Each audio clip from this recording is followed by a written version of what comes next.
গত 19 তারিখ থেকে আমার একদম পূর্ণ নলেজে ডিজি শিপিং এর মাধ্যমে অনেকগুলো লাইটারেজ তারা মালপত্র নিয়ে এদিকে ওদিকে বসেছিল এবং সেটা যেই মুহূর্তে লাইটারেজ খবর আসলো যে চিটাগং পোর্ট থেকে সেখান থেকে নেওয়া হয়েছে বিভিন্ন জায়গায় এবং পণ্যগুলো আমরা জানি কি পণ্য ম্যাজিস্ট্রেট দিয়ে তাদেরকে ওখান থেকে বের করা হয়েছে, ফাইন করা হয়েছে। এর মধ্যে ইভেন অনেক বড় বড় নামও আছে। নামগুলো যদি আপনারা জানতে চান, এটা তাৎক্ষণিকভাবেও প্রচার করা হয়েছে। 19 মনে রাখেন ডেটটা, এবং এটা চলমান আছে। সোমাশো চিটাগং পোর্টে 3 গুণ করা হয়েছে আপনার পোর্ট রেন্ট, 3 গুণ। তার মানে এখন প্রতিদিনে $48 করে দিতে হবে, যাতে কেউ ওখানে স্টোর করতে না পারে। এবং যেটার এফেক্টটা অত্যন্ত কার্যকর হয়েছে। পোর্টের নামলেই 3 ডেজ, 3 দিন হলো ফ্রি ডে,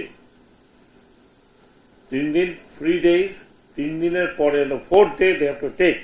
যদি না নেয় প্রতিদিন $48। বুঝতে পারছেন? তো কোনোভাবেই আমরা শুরু থেকেই আমরা নৌ মন্ত্রণালয় আমরা অত্যন্ত কঠোরভাবে দেখছি, কারণ দেশে পর্যাপ্ত পরিমাণে নিত্য প্রয়োজনীয় দ্রব্যাদি আসছে। এই কারণে আপনারা এখন দেখছেন যে বাই দ্য গ্রেস অফ আল্লাহ এখন পর্যন্ত একেবারে আকাশচুম্বী কোনো দাম হয়নি। কিছু কিছু ভেজিটেবলের দাম আমরা জানি, কারণ আমরা বাজার থেকে কিনি। বেগুন, তারপরে আরেকটা কি লেবু, শশা, এটা প্রতি বছরই এরকম করে।